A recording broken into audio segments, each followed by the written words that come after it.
Hello, everyone. My name is Kawthar Abdullah, and I'm the lead organizer of the Yemeni Alliance Committee. The Yemeni Alliance Committee is an action advocacy group composed of volunteer Yemeni American organizers that formed in the Bay Area of California. We've also started chapters in Michigan and New York. We are nonpartisan.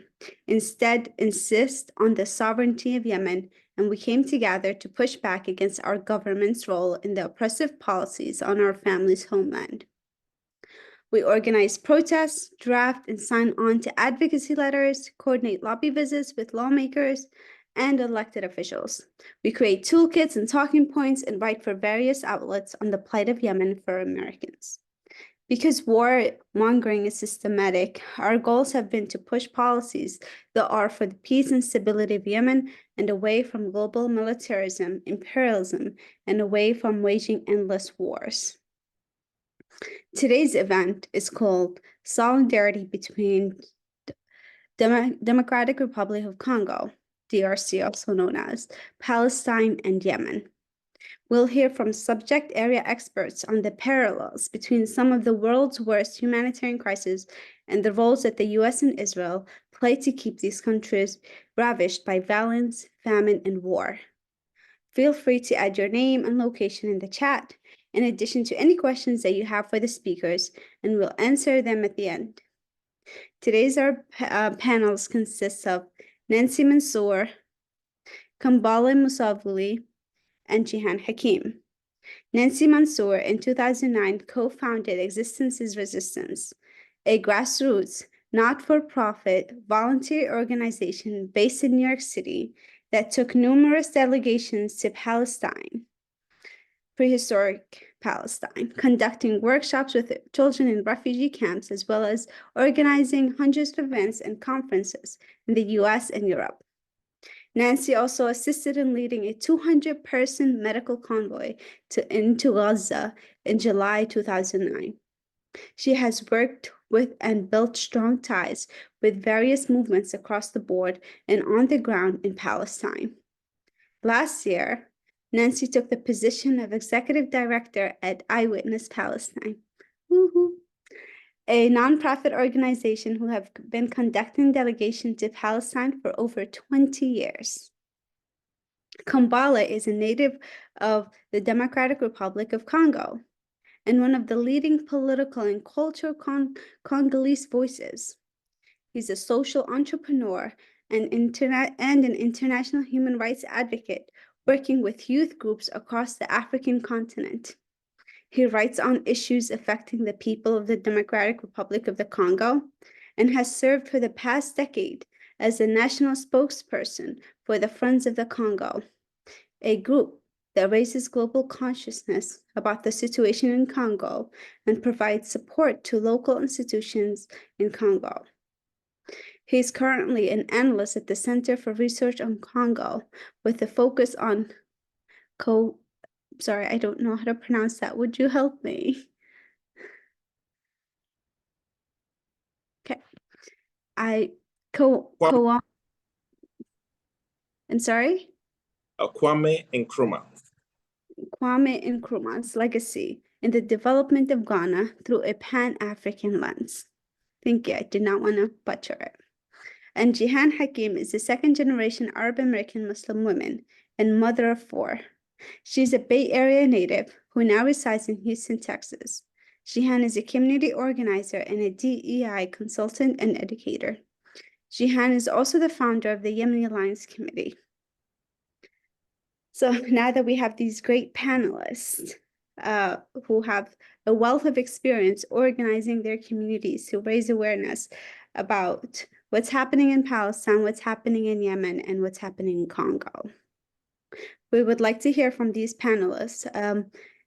Kambala, can you please start with sharing with us what the current situation is on the ground, what it looks like in Congo, what is the role of the US, what is the role of Israel, and what can we do? Please start, and then Nancy, and then Jihan. Thank you. Thank you so much for convening this meeting. I'm glad that it's online. Many of us have worked together already beyond the streaming, so it's very how could I say, warming to see everyone that we work together, that's how we are consolidating the effort. As we speak about the Congo, as I go into the details of what is happening, I hope that we all will understand that what is happening in the Congo is happening everywhere around the world, that the struggle of oppressed people has to unite. And as it unites, it will make it much easier for us to be free tomorrow, right? And this is really our struggle.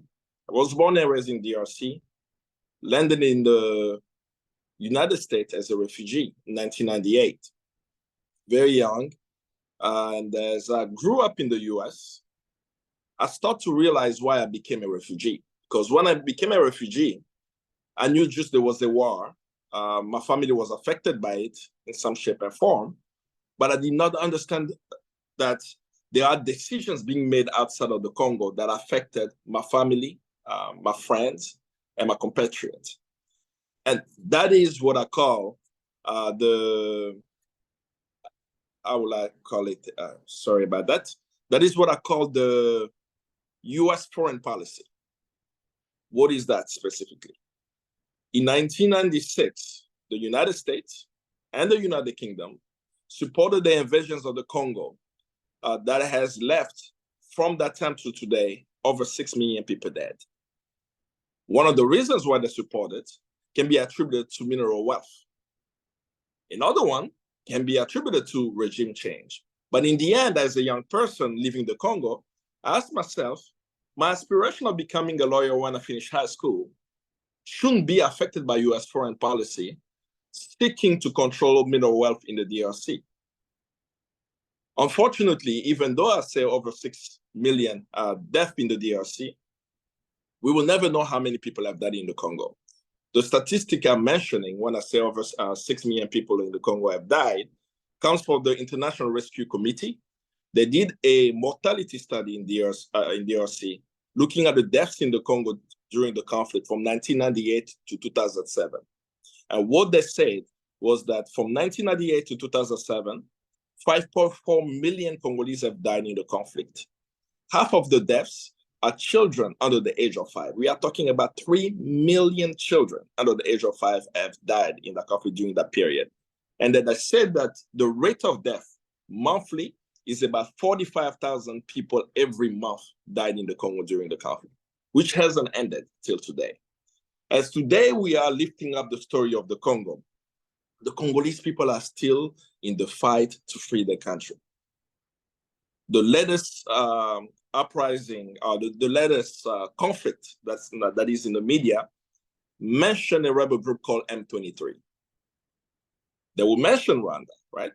But as they mention the M23, if you haven't followed the Congo for the past 20 years, you will be left with the impression that there are these ragtag rebels just killing civilians with somehow sophisticated weapons like night vision goggle, sophisticated weaponry such as anti-drone missiles. Yes, the M23 are using anti-drone missiles. I guess they didn't buy it into the corner store of the neighborhood somewhere, right? That weapons proliferation about what makes this rebel group powerful is not clearly mentioned. Yes, Rwanda is involved, but where does Rwanda get its weapon? Rwanda gets its military might from the United States, the United Kingdom, and the EU. In 2023, the EU, in the height of the M23 uprising, sent over $20 million, 20 million euros of military support to the Rwanda regime, while there were evidence of the Rwanda military supporting rebel groups. So now let's go to the United States. Right. The United States has played a devastating role in the support of the conflict in the Congo, specifically supporting Rwanda and Uganda, the two invaders who have invaded the Congo twice in 96 and 98, and continue to support proxy rebel militias in DRC, who are seeking to control its vast mineral wealth. The minerals used in your cell phones, in your laptops, in your TVs, in your Tesla vehicles, in the fourth industrial revolution we are living, needs the Congo to be at the center. Keeping the Congo in a state of conflict and chaos allows for the resources of the Congo to leave the Congo at a very cheap price while depopulating area rich of minerals and also killing civilians in numbers even that the United Nations say is that the greatest conflict since World War II. The role of Israel is very interesting. So I will go historically, right? And then come to now. Historically, I'll go to the 70s. When Congo was Zaire at the time was the first African country to close the Israeli embassy. The reason why they closed the Israeli embassy was around Mount Sinai, that Israel decided to take over the Mount Sinai. And Zaire at the time had military cooperation and commercial cooperation with Israel. The president of the Congo back then, a dictator, had still a ideological or a principal position that he decided as a president of that time. He made a very long speech at the UN, about almost 2 hours long speech that you can even find online. But there are a few things that he said in there. He said, between a brother and a friend, the choice is clear. I announced today that we are closing the Israeli embassy and closing all ties with Israel because they infringe on the territorial integrity of Egypt of the time. And that was the way to pressure Israel.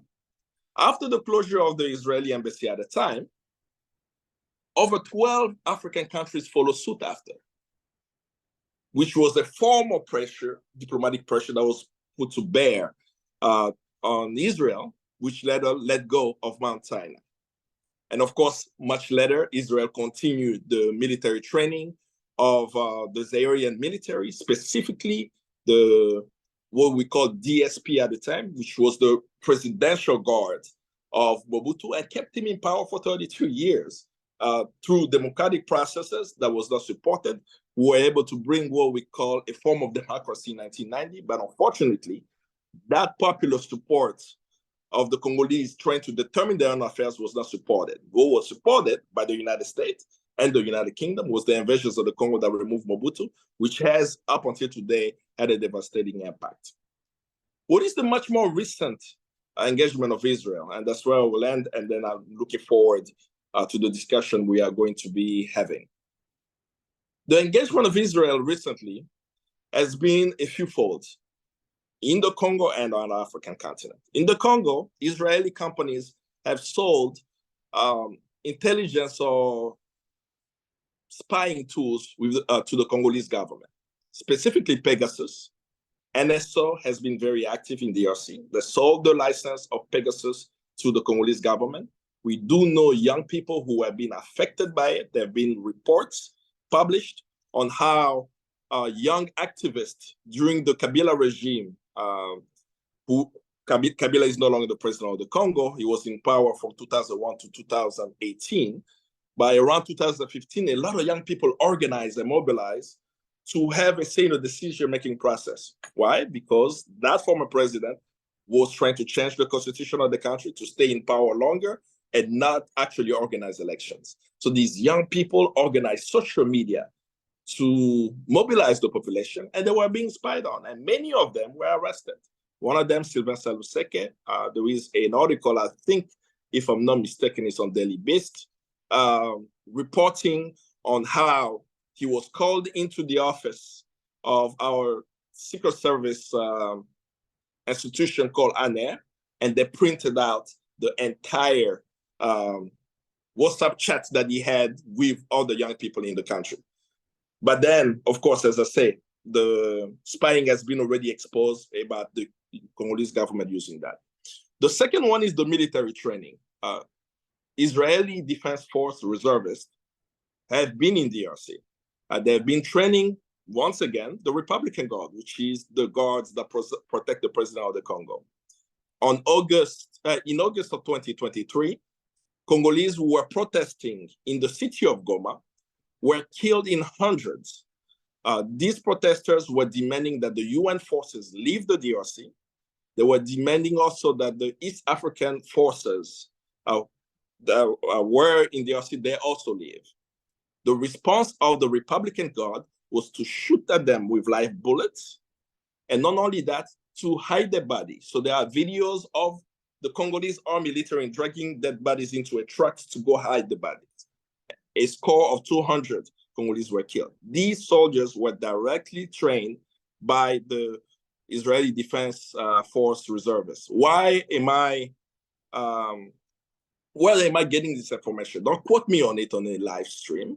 Just go to Africa Confidential, which actually published an article in October clearly stating that about 200 IDF reservists are leaving the DRC to go back to Israel to do what? We know what they went back to do. They want to kill Palestinians. So those who were training Congolese, based on what was happening in October in Palestine, they had to recall Israeli forces training Congolese soldiers back to Israel, and of course, a few left. So military training is still ongoing with Israel. The third one is lobby. It's very strange, but there is a Israeli company called Mer Securities that provides security services. But for some reasons, under the Kabila regime, they were actually paying lobbyists in Washington. So a company in Tel Aviv called Mer Securities, hired by the Congolese government, was paying lobbyists in Washington on behalf of the Congolese government. So the Congolese government did not go directly to Washington.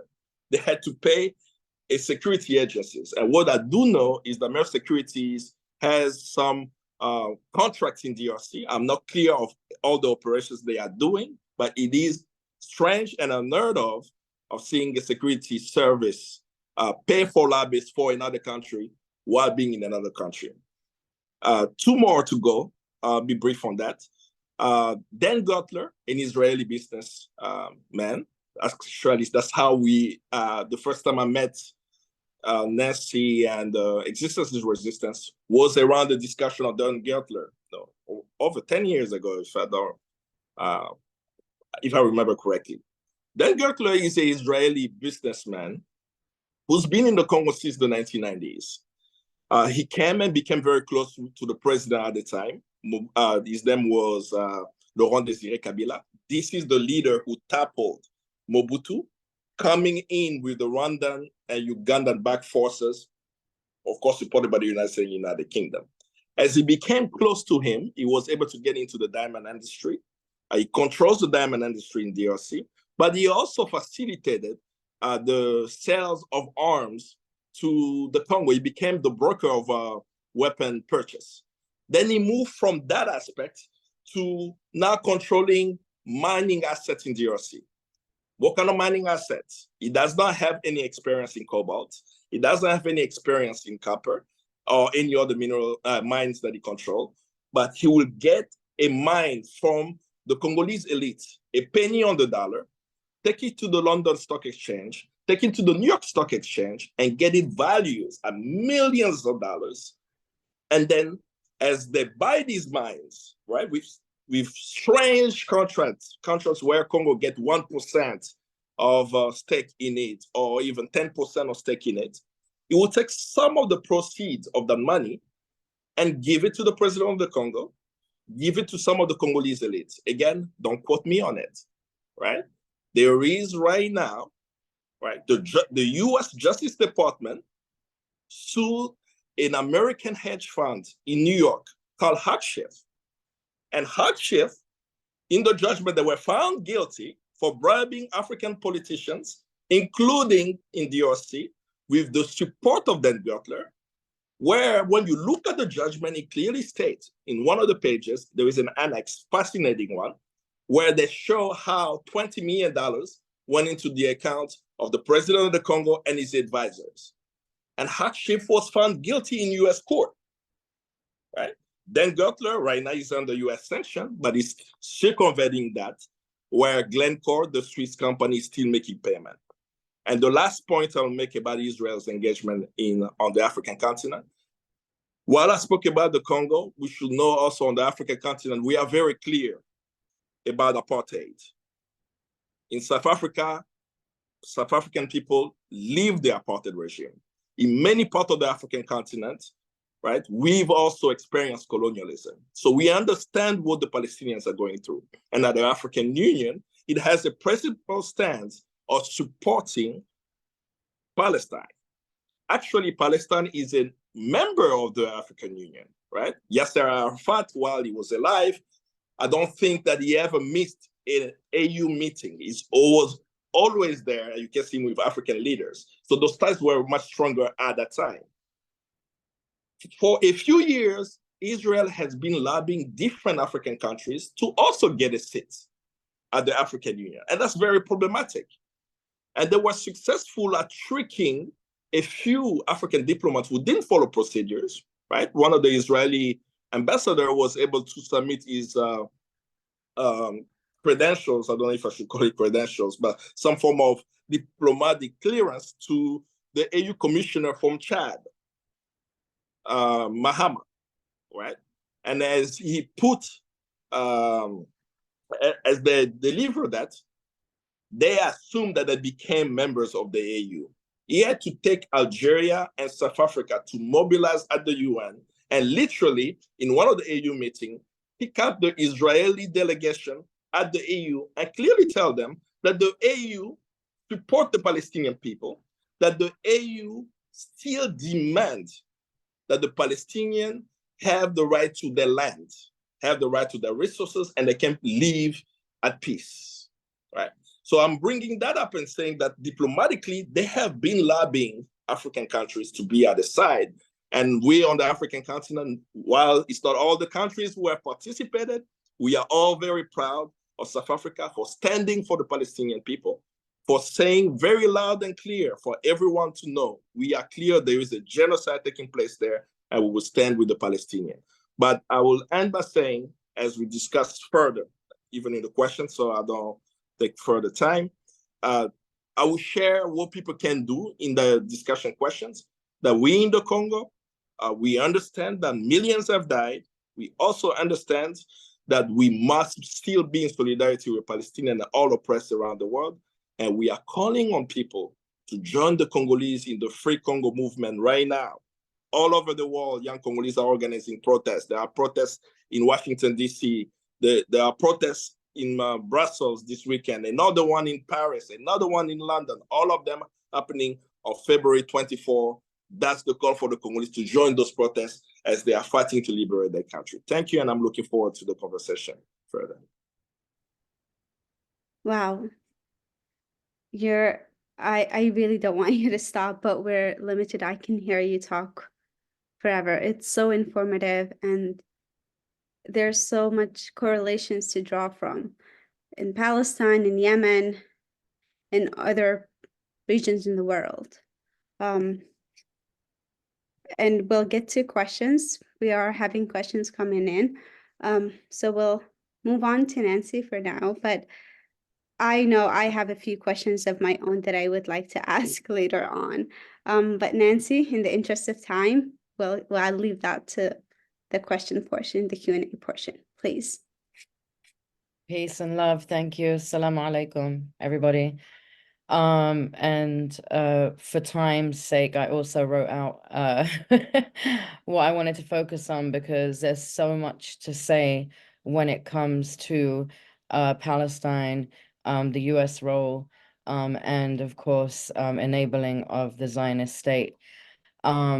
So I just wanted to say, like, what we're watching right now is stories of our parents and grandparents playing out in real time of how the Zionist fascist state of Israel was created. And when I say Israel, I go like this. I'm not going to do it every time, but just so that you know, Israel in 1948, but actually on a much larger scale. I honestly thought that my father's first-hand witness accounts of what he went through during the Nakba, or catastrophe, as they say, in 48 was history, a memory, and stories that we would retell and that our kids would retell. But no, we will be telling our own stories, and our kids will be telling their own stories of a much higher rate of deaths and displacement. What we're watching is a genocide, and anyone that tries to downplay, justify, or deny that this is what it is not educated on the meaning of the word genocide and what it means. According to the English dictionary, when someone attacks you, you have a right to self-defense. Self-defense meaning it justifies using force in response to an imminent threat. Revenge is an act or an instance of retaliation in order to get even. Genocide means a deliberate and systematic destruction of a racial, political, or cultural group. I'm going to say that one more time for the people in the back. Genocide means a deliberate and systematic destruction of a racial, political, or cultural group. And that is what we are watching when it comes to Palestine. Zionists in the government of Netanyahu, their military and regular citizens, who, by the way, the majority all have to go to the military by law, of the Zionist state have expressed their full support of the ongoing genocide of the Palestinian people.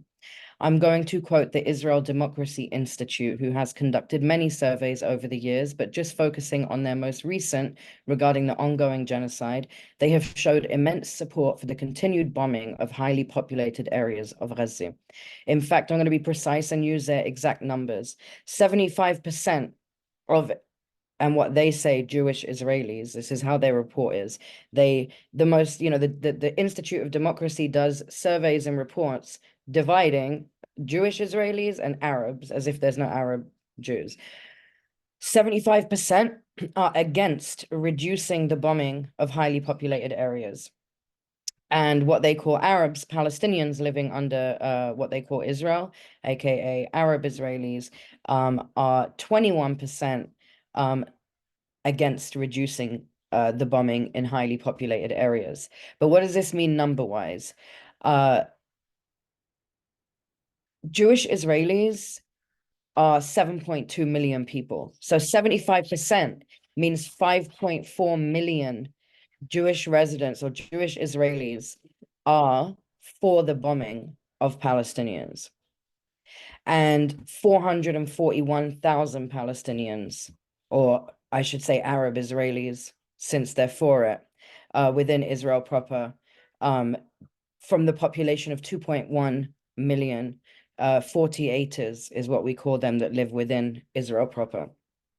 And for those of us who are Palestinian and or follow this occupation closely and have done for the majority of their lives, we know full well this did not start on October 7th. The majority of deaths have been yet to be investigated by an outside reputable organization to confirm the claims made by Israel about what really happened that day. We all know about the Hannibal Directive, and it was confirmed that it was in place that day. Ynet News or Yedioth Ahronoth concluded that the IDF had in practice applied the Hannibal Directive from 12 noon of October 7th, ordering all combat units to stop at all costs, quote unquote. An Air Force colonel said that Israeli airstrikes intentionally killed Israeli captives rather than let them be taken to Gaza. Speaking in Hebrew about the airstrikes, Colonel Nof Erez told Haaretz podcast in November that the Hannibal Directive was applied and that October 7th was a mass Hannibal. When asked by Haaretz interviewer about rumors that the army exploded all kinds of houses inside the settlements and about the Hannibal Directive, Erez confirmed that the Air Force did indeed explode houses, but they insisted that they never did so without permission. Released Israeli hostages have gag orders after many of them spoke out and videos were released and then removed from the internet about the kind of treatment that they got, from medical to, being fed to being clothed by their Palestinian captors. Hamas also proposed many times to release the hostages if Israel would release the thousands. At the time, it was 9,000, and now it's way over that because they have rearrested who they did let go in the first exchange and rearrested other political prisoners that have been released recently. And also many people in the West Bank have been arrested. And many of them with no charges, being held under administrative detention, political prisoners. Administrative detention, for those that don't know, means that Israel can arrest you with no charges whatsoever while they investigate you. And there are Palestinians that have been in Israeli jails over 20 years under administrative detention. This means they have not one charge against them, but Israel can hold them. Israel refused to release the Palestinians. In fact, not just did they refuse and scream, bring the hostages home, but they opened fire on their own hostages when they ran out of a house with white flags and Gaza screaming in Hebrew that they were hostages. Israel has blown up random buildings, as we've been watching them carpet bomb Gaza, killing some of their hostages also. And in the same survey done by the Israel Democracy Institute, they asked if Palestinian hostages should be released in exchange for Israeli hostages. And when we talk about Palestinians being held, we're talking about children, we're talking about women. This is, you know, there's children under the age of 18 that are held in the hundreds.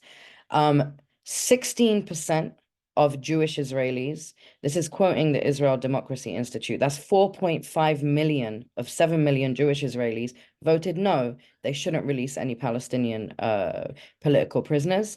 And 1.4 million of the 2 million Palestinians that they call Arab Israelis said yes, they should. We've watched in horror as mothers carry their babies and children in white sheets.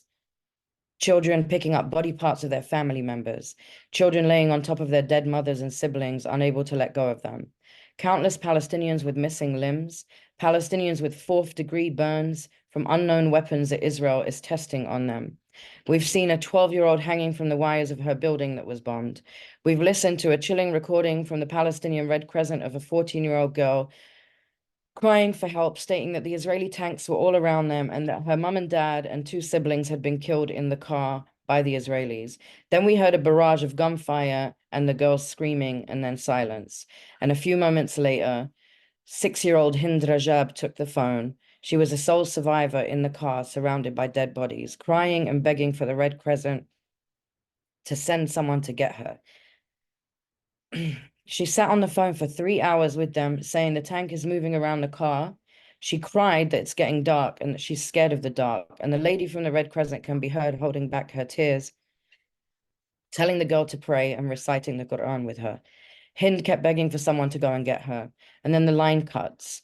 2 rescuers were given the clearance to go and get her from the Red Crescent, pardon me. Israel bombed their ambulance, and it wasn't until almost 2 weeks later, on February 10th, that anyone could reach the area that they were in, and their car was found with their decomposing bodies, including that of 6-year-old Hind Rajab. We didn't see that on mainstream media here, did we? All I can think about is her mother's last memory of her daughter, the recording of her being scared to death for hours, surrounded by those genocidal maniacs. I think about how we know her name, and she's one of almost 15,000 children that have been murdered in cold blood. I think of the baby that laid next to its father in the street that was sniped by Israeli occupation forces. I think, who will say their names and who will bring them justice? Our Palestinian men are forced to strip and tortured beyond words can describe, women being raped and humiliated. Who will hold them accountable for these crimes? And these are just the most recent of 75 years of crimes against Palestinians. These stories are not new to us. They are just the most recent and in mass numbers, so it's hard to keep up.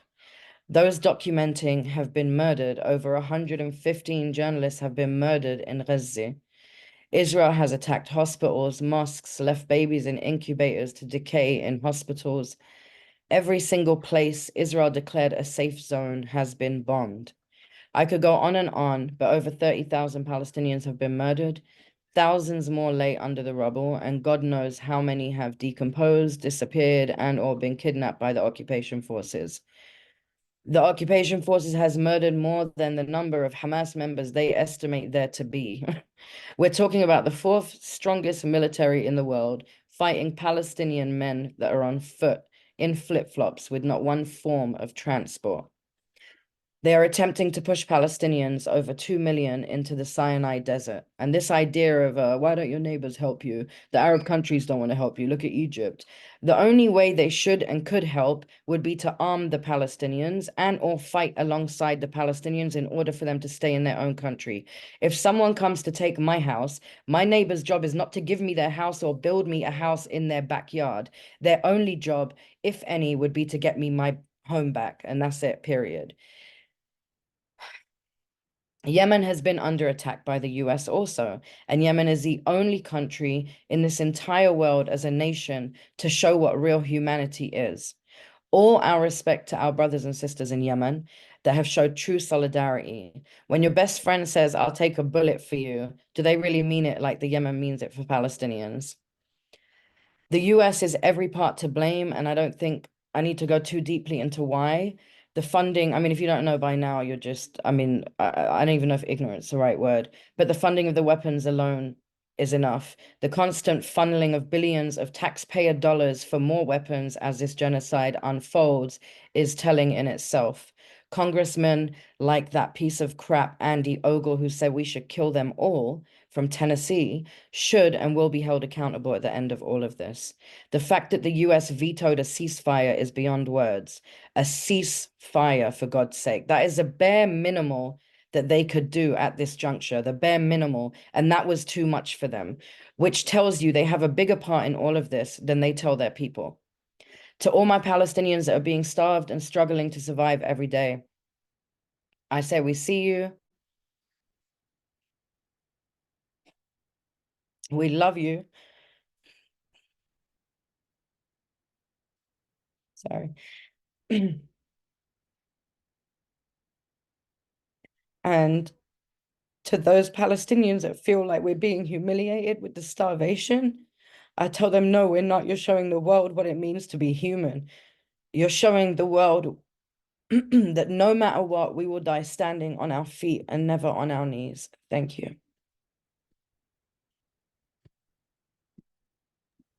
Thank you, Nancy. Sorry. That was really powerful. Thank you for sharing with us. I'm sorry, I just need a moment here. I just wanted to point out how Yemen, Palestine, and Congo, this is just, we're all just learning about it from grassroots organizations that have been doing, from organizers that have been doing the work on the ground for years. It's been happening in Palestine for 75 years. It's just now being mainstream. Congo, I was ignorant about what was going on there too until recently, and people like Kambala have been doing the work for so long, and Jihan with the Yemen Alliance Committee, like all of these.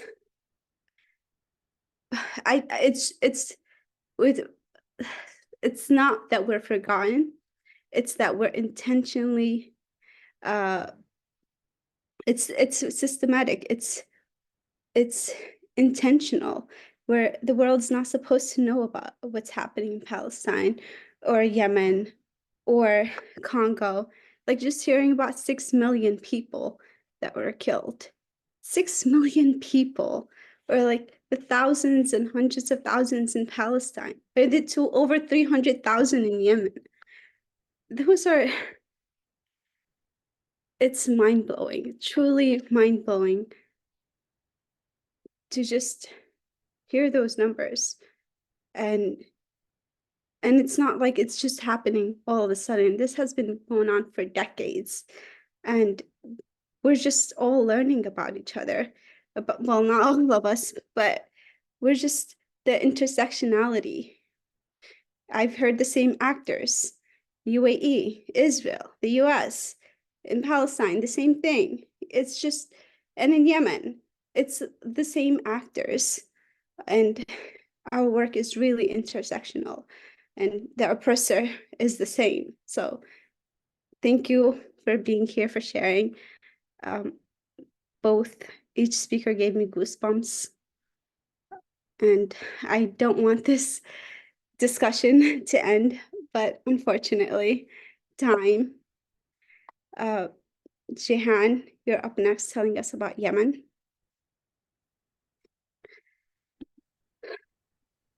Okay, wow. I don't know how to continue from the both of you, but I gotta first start by saying long live international solidarity.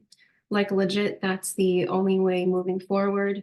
If you didn't know about the Congo, about Palestine, about Yemen, to date, you know.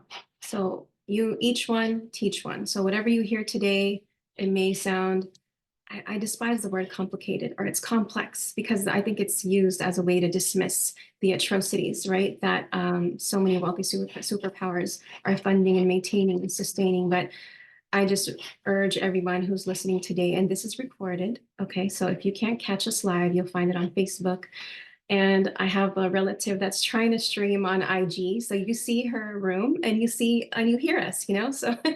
So my point is that there is no excuse, you know? So whatever you hear today, share. So thank you, Nancy and Kambale. So I'm going to attempt to talk about Yemen briefly. If we look at modern US policies and the post-war on terror era, like I'm not going to mention pre-war on terror policies, which, you know, kind of brought Yemen to the economic situation that it's in now. But since 9/11, America has militarized every aspect of its foreign policy, using different legislative covers to justify human rights violations against Arabs and Muslims here, and especially abroad, as the West tends to do.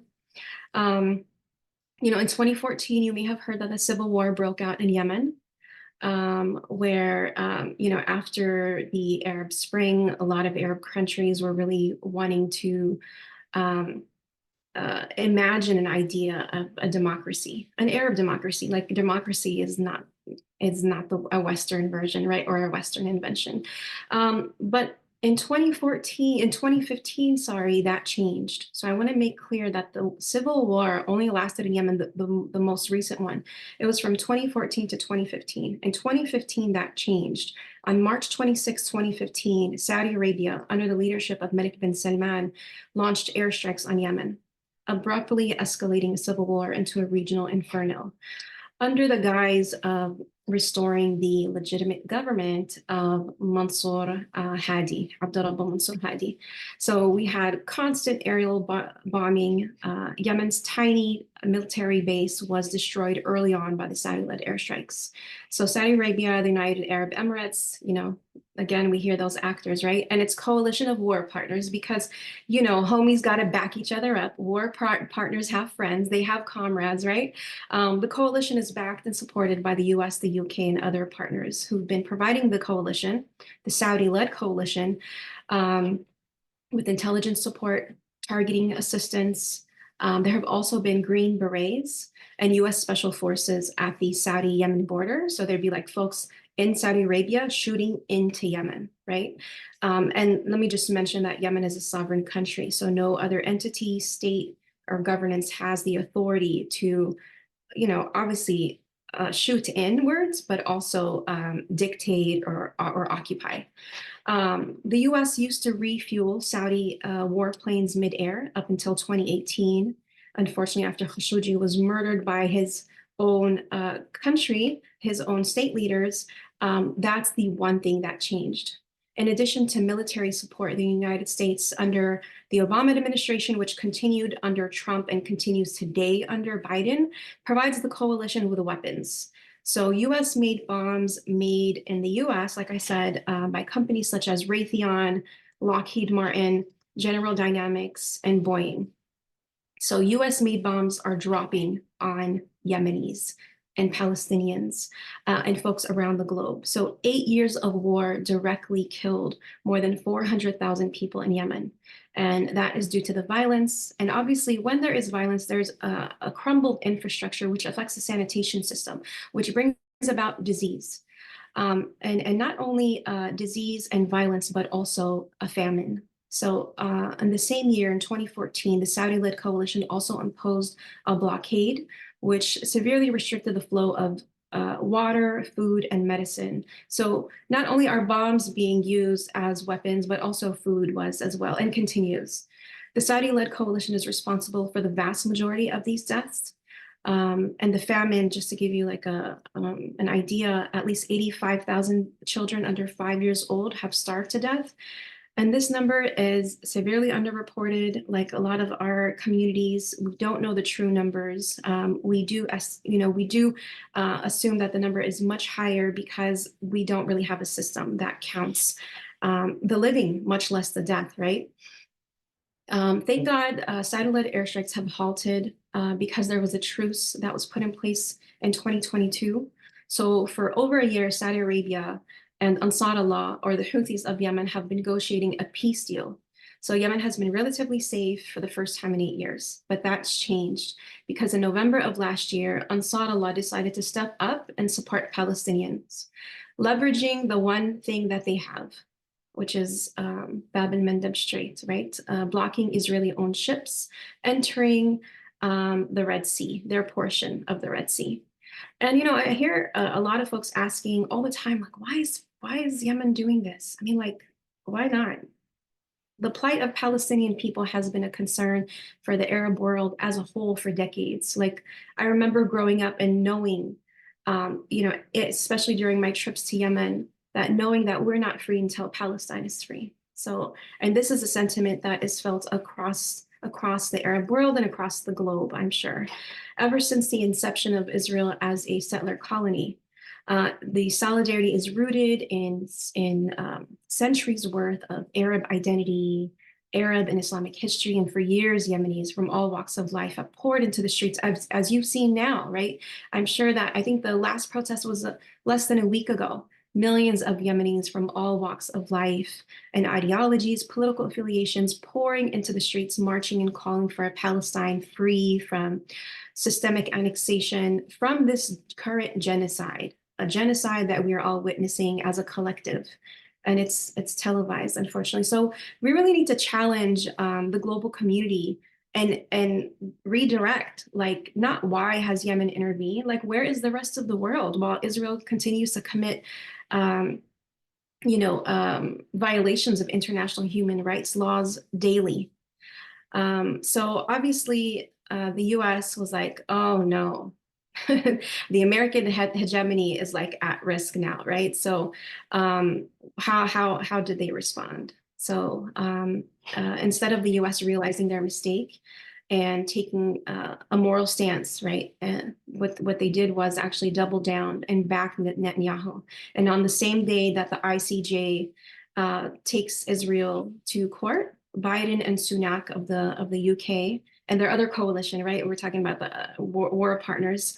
Other coalition began bombing Yemen without congressional approval. So this is yet another illegal US-backed, US-sponsored bombing campaign on Yemen. So, get you a friend like Yemen. Yeah, Yemen, turn another ship around, right? But please also realize what Yemenis are losing and how they're suffering at the hands of wealthy superpowers who have promised, and our people have promised to continue to stand with Palestine regardless of what the West does. And we've seen Yemenis on the streets in the millions screaming, La nubali, La nubali, like, whatever you got, America, like, we don't care. That's basically what it means. And usually, just really quickly after I mention this, folks are like, oh, okay, but you guys are bombing each other. Arabs are bombing other Arabs. And why? So just really quickly, why is Yemen so important? Saudi Arabia has been after Yemen for decades. There's a history of invasions, land grabbing, resource thefts, goes back to the 30s. There is a geopolitical interest in Yemen, which not just Saudi Arabia is interested in, but so is the US and Israel, wanting to control Bab el-Mandeb Strait, which is the fourth most important trading route in the world between Somalia and Yemen. So Bab el-Mandeb Strait is a strip of water that connects two large bodies of water, where over 5 million barrels of oil flow through daily. It's the gateway to the Red Sea, and since the Gulf is only wealthy due to its oil production, oil continues to be an essential, right? And economic superpowers want to help the Gulf and their allies control these points. So this is why what's happening in Yemen is it's a focal point for the global economy. And folks may be upset that their Amazon packages are coming late, but there's a genocide taking place, right? So I think that's a priority. I think I'll stop there, but thank you. Thank you, Shehan. We are coming closer to the end of our discussion, unfortunately. We do have a few questions coming in, but before we get to that, I just wanted to comment on Yemen, Palestine, and the Congo. A common theme that I've heard, at least for me, the takeaway is the U.S. and the U.S. and Israel, right? And I wanted to talk about the military aspect of it, the companies, the same companies that are profiting from what's going on in Yemen, what's going on in Palestine and in Congo, are also benefiting from the private prison industry here in the US, are also profiting from what's happening at the southern border. So there is a correlation and an intersection between even countries in Latin America and in the other part of the world, the global south. So that's something that I wanted to point out as well. It's disturbing to hear about the exact nuances about what's going on the ground in each country. I wanted to learn more about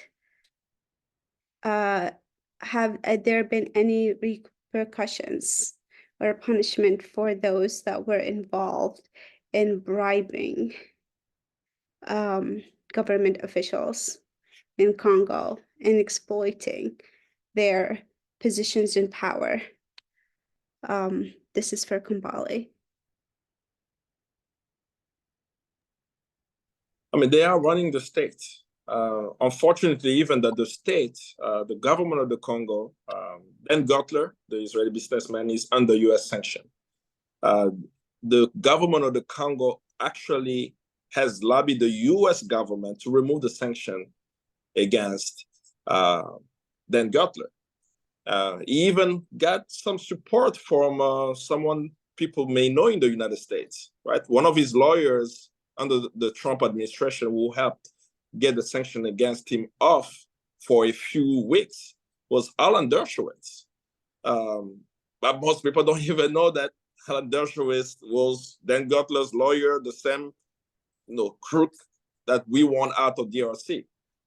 So unfortunately, the DRC government has not been helpful at that process. What they actually have done is they've lobbied for sanctions against Ben Gotler to be removed in the US, but they have also made a payment to him, right? What kind of payment? He actually got mining assets in Congo, particularly some lucrative oil blocks in the eastern part of DRC that we had to buy it back from him at billions of dollars when he has not extracted any oil. That is not his land. He got it through shady deals.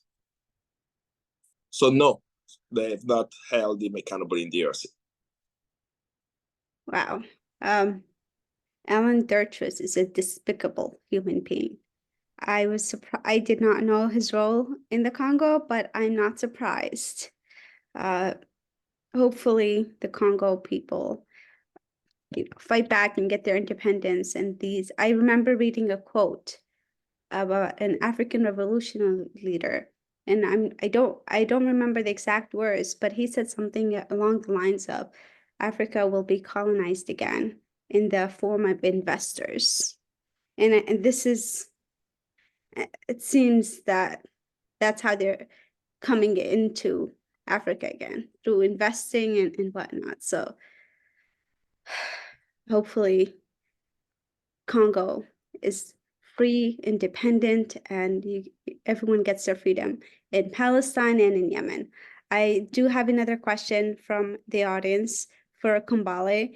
What are some ways that people can become more educated and advocate for the people of Congo? There is a website that's been launched by the organization I used to work with, Friends of the Congo. The website is called freecongo.org. It has direct actions on how people can get engaged. You mentioned hope, and I see a comment also that came that spoke about despair, right? I don't feel despair. I feel tired, but I never feel despair. The reason why I never feel that way is I know that in the final analysis, we will win. It's a matter of when it's going to happen. And even the example, I mean, we are doing the live around Yemen, Congo, and Palestine. We worked together already, Yemen, Congo, and Palestine, before even people knew this was happening. This wouldn't have happened if we never worked together before. And before even everyone coming in, we were talking about Occupy what's that park? In Lincoln, in New York, one will do Palestine on ice, right?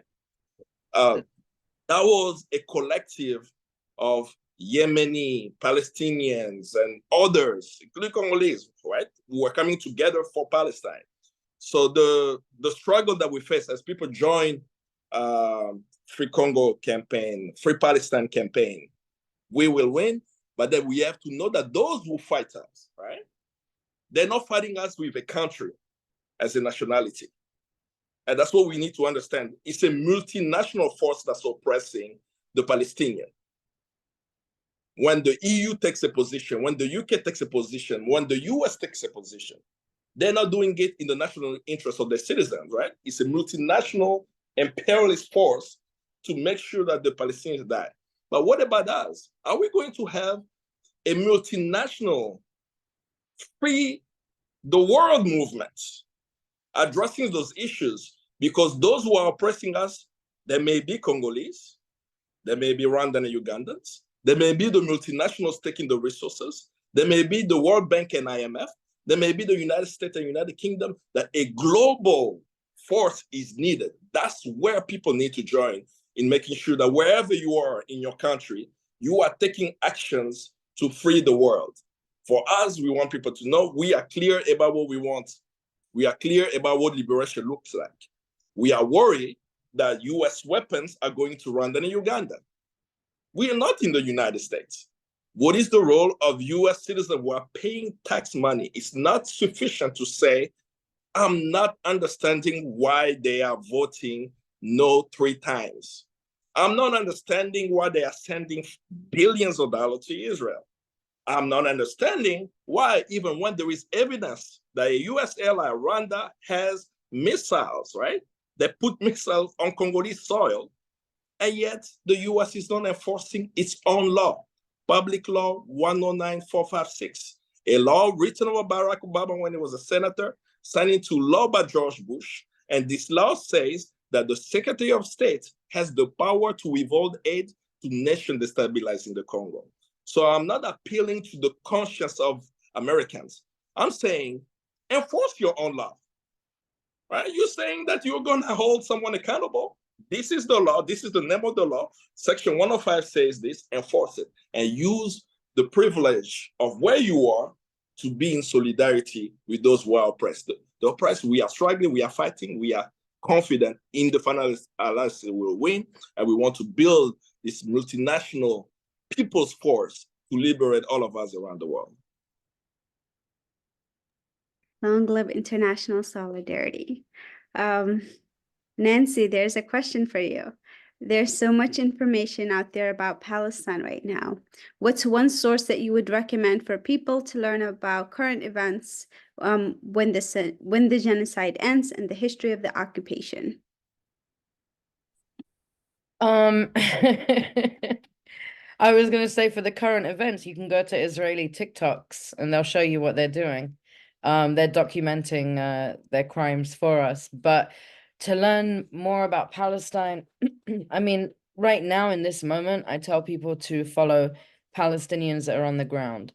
They're telling their own stories, so we don't need a third party. We don't need, somebody who's become an overnight political analysis who's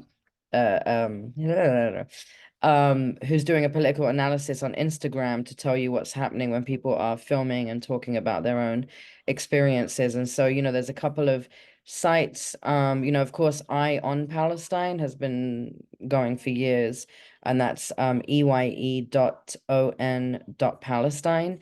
And that tells you news from Gaza, from the West Bank, and from 48 inside what they call Israel proper. I also, we've been highlighting on Eyewitness Palestine, the different journalists that are on the ground. Of course, some of them have been murdered by Israel, but there are many journalists that we're linking their pages through our Instagram, Eyewitness Palestine, and that's EYE Witness Palestine.